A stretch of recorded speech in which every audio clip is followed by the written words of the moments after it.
नमस्कार दोस्तों, रोहित है। अभी जेपीएससी ने अपना रिवाइज्ड आंसर की को लाया है। मतलब I am in state of shock कि मतलब हद कमीशन है। मतलब इन्होंने एकदम सीमाओं को तोड़ दिया है, बेशर्मी का सीमा इन्होंने तोड़ा है।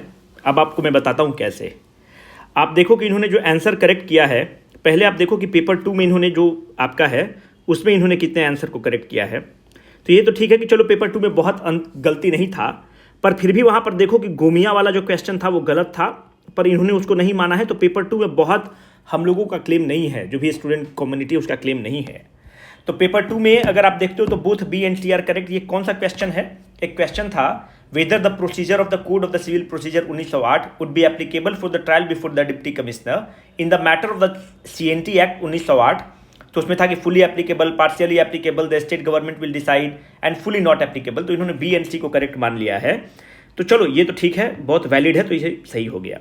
पर अब पेपर 1 में देखो, पेपर 1 में इन्होंने एकदम कहर मचा के रख दिया है। ये सीरीज बी को हम देखते हैं। यहाँ पर आप देखो कि ये सीरीज बी है, किसी ने अपने वेबसाइट पर डाला हुआ है, BCW की वेबसाइट पर। कौन कौन सा इन्होंने क्वेश्चन चेंज करा है? क्वेश्चन नंबर 30 में इन्होंने डी करा है। Let us go to question number 30, आप देख लो। उसके बाद हम लोग एनालिसिस कर लेते हैं कि जैसे देखो WTO वाला भी क्वेश्चन में एक ग्राउंड बनता था चेंज करने का, इसको इन्होंने नहीं किया है। जिसका नहीं हुआ है घबराओ मत, ये फिर से जो फाइनल जब रिजल्ट आता है तो उसमें भी आंसर को ये चेंज करते हैं। क्वेश्चन नंबर आप 30 देखो, इसमें तो एकदम इन्होंने ठीक है कि जो बरुआडी है ये नन ऑफ द एबव हो जाएगा। इन्होंने ना सिमडेगा में है, ना हजारीबाग में है, जमताड़ा में है, ये क्लेम सब स्टूडेंट ने किया था। ये वाला क्वेश्चन देखो, इस पे सबको बोनस मिलना चाहिए और बोनस इनको देना ही पड़ेगा। There is no other way out, क्योंकि ये क्वेश्चन ही गलत है और पूरा एनसीईआरटी में दिया हुआ है, तो इनको देना पड़ेगा जैसे भी होगा। ये जब फाइनल आंसर किया आएगा तो उस समय ये देंगे, पर देंगे जरूर, क्योंकि बच्चे फिर कोर्ट में जाएंगे। ऐसा तो है नहीं, पिछली बार भी इन्होंने साथ 7th वाला जेपीएससी हुआ था उसमें इन्होंने किया है। अब क्वेश्चन नंबर आप देखो, क्वेश्चन नंबर 37 और 52। 37 आप यहां देख लो। चलो ये बोनस हो गया, बोनस होना ही चाहिए था, पर देखो कि जो तुक्का मारा होगा जिसका सही होगा उसके लिए तो नुकसान हो गया। क्वेश्चन नंबर 52 चलते हैं, आराम से करते हैं ना, हड़बड़ी करके नहीं करते हैं। चलो ये भी बोनस हो गया और इसको बोनस होना ही था, कोई और विकल्प नहीं है। जिसका जो सही होता है वो उसको अपना जस्टिफाई करने में लग जाएगा, पर इसको बोनस ही होना था। ये तो इन्होंने अच्छा करा। क्वेश्चन नंबर 79 में सी है और 80 में बी है। अब चलो 79 में, लेट अस गो टू 7। जैसे देखो ये स्टूडेंट लोग फालतू इसमें क्लेम कर रहा था, भाई कंसेप्ट 1980 में आया है। टर्म क्या था? When did the term sustainable development come into the existence? 87 में उसको डिफाइन किया गया है, पर the term came into existence in 1980 itself, है ना। तो क्वेश्चन नंबर जो थोड़ा सा फेयर है, फेयर असेसमेंट किया जाए। 79 का सी है, 80 में बॉम्बे है। 79 का ठीक है, इसका करेक्ट आंसर रैबिट ही होगा, कोई दिक्कत नहीं है। 79 में सी है, 80 में इन्होंने कर दिया है बॉम्बे। 80 में बॉम्बे ही किया ना। 79 में करेक्ट आंसर इज सी, 80 में करेक्ट आंसर इज बॉम्बे। 80 में करेक्ट आंसर इज बॉम्बे। इसमें बहुत लोग गोट वाला क्लेम कर रहा था, पर देखो भाई जबरदस्ती का करने से कोई फायदा नहीं है। इसका रैबिट ही करेक्ट आंसर है। कायदे से अगर इनको कर क्या देना चाहिए था, बी एंड सी दोनों कर देना चाहिए था, कि जो बॉम्बे मारा है उसको नुकसान नहीं हो, क्योंकि एनसीईआरटी में दिया हुआ है। कायदे से करना चाहिए था, पर नहीं किया है, तो बहुत जोर जबरदस्ती नहीं कर सकते हो। इसको इन्होंने करेक्ट कर दिया है। इसको भी इन्होंने ठीक कर लिया है, साइबर वेंटिंग वाला ये भी होना ठीक कर लिया है। Arithmetical and arithmetic logical unit, इसको भी इन्होंने करेक्ट कर लिया है।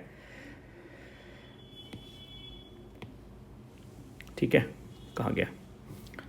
81 में डी किया है और 82 में भी डी किया है। 81 में इन्होंने डी किया, 82 में डी किया। 79 में कैलकाटा, एक सेकंड कुछ गड़बड़ हुआ क्या? 79 में कैलकाटा, 80 वाला, अच्छा वो तो रिपीट कर गया ना। ICAR का इन्होंने 16 जुलाई कर लिया है। अगर आप 83 में क्वेश्चंस देखोगे तो 83 में बॉम्बे कर लिया है, तो एकदम सही है, क्योंकि इसका भी इन्होंने फिलीपींस कर लिया है, क्योंकि ये तो अपने PIB पर ही दिया हुआ था, तो इनके पास कोई ग्राउंड था नहीं। शुगर केन को शॉर्ट डे प्लांट कर लिया है, 85 भी इन्होंने करेक्ट कर लिया है, जो कि सही बात है। 88 में इन्होंने बॉम्बे करा है, तो लेट अस ओपन 88। ये भी ठीक है, डायरेक्ट एनसीईआरटी का क्वेश्चन है, इसमें कुछ भी नहीं किया जा सकता था। पहले इन्होंने नन ऑफ द एबव किया था। पर अभी भी आप देखो इन्होंने गिन्नी कोफिशिएंट वाला क्वेश्चन को कुछ भी नहीं किया है, जस्ट का तस्ट छोड़ दिया है, जो कि बोनस होगा। एक हिल खड़िया वाला क्वेश्चन है कि उसका सबसे बड़ा क्या है, तो उसका परहा पंचायत है, उसको इन्होंने कुछ भी नहीं चेंज किया। आपको बताया कि द्रोणमुख वाला क्वेश्चन है, उसको इन्होंने कुछ नहीं किया। जो बजट वाला क्वेश्चन है उसमें बोनस मिलना है, उसमें कुछ भी उपाय इनके पास नहीं है, कितना भी ये बदमाशी कर लें बोनस उसमें इनको देना पड़ेगा।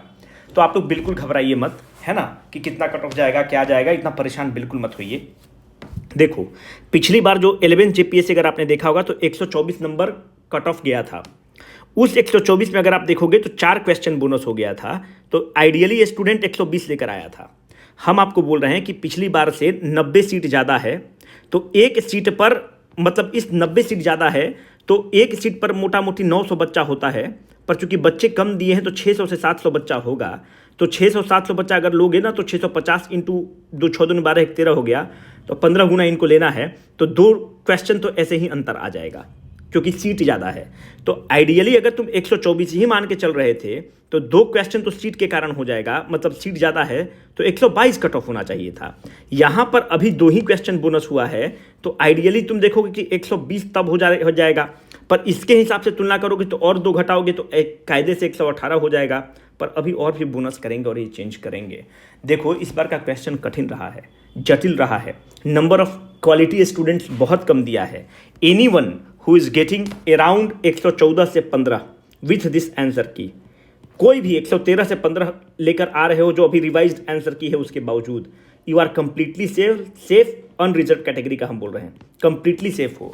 देखो ये तब हम बोल रहे हैं जब हम मिसमैनेजमेंट को काउंट करके बोल रहे हैं। अगर बहुत मिसमैनेजमेंट हुआ होगा बहुत हद तक भी, तो इस आंसर की से अगर कोई भी आदमी 115 से 116 क्वेश्चन सही कर रहा है, he is completely safe. I am telling you with full sense of responsibility. Paper बाहर आ जाने के बाद पेपर चवन्नी भर का हो गया है, पर क्वालिटी स्टूडेंट नहीं दिया है। जो बच्चा यूपीपीसीएस में लगा हुआ था वो उसकी औकात नहीं हुई कि इस एग्जाम में बैठ सकता है। जो यूपीएससी में बच्चा है वो इस एग्जाम को नहीं दिया है। अब आप बोलेंगे कि सर जेएसएससी वाला बच्चा तहलका मचा के दिया है। भाई जेएसएससी वाला इसमें बहुत इंटरेस्ट नहीं लेता है क्योंकि उसको पता है कि इसमें मेंस होता है, वो 1 डे का एग्जाम वाला खिलाड़ी रहता है बेसिकली। तो जेएसएससी में मानते हैं कि पेपर 2 को कर भी दिया होगा तो पेपर 1 बहुत जटिल रहा है, तो पेपर 1 बहुत आसान नहीं रहा है, लोग को रिवाइज करने का समय नहीं मिला है, 20 दिन परीक्षा के लिए समय मिला है, तो कोई कैसे तीर मार सकता है, सीट्स भी ज़्यादा हैं। तो अगर इस आंसर की से बहुत हम मान रहे हैं कि बहुत धांधली हुआ होगा, फिर भी अगर 115 से 116 क्वेश्चन आ रहे हो तो कंप्लीटली सेफ हो भाई। क्योंकि देखो अभी द्रोणमुख वाला क्वेश्चन में सबको मिलेगा नंबर, बजट वाला क्वेश्चन में सबको नंबर मिलना ही मिलना है, कोई उपाय नहीं है। गिन्नी गुणांक वाला में नंबर मिलना ही मिलना है।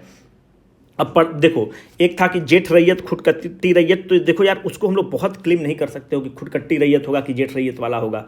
गोमिया वाला में भले ही हम लोग स्टैंड तुम ले लो, पर उसका बहुत स्टैंड नहीं एग्जिस्ट करता क्योंकि रिलायबल सोर्स नहीं है ना। तो इस तरह से इन्होंने कुछ तो करेक्ट किया है, कुछ और करेक्ट कर लेंगे।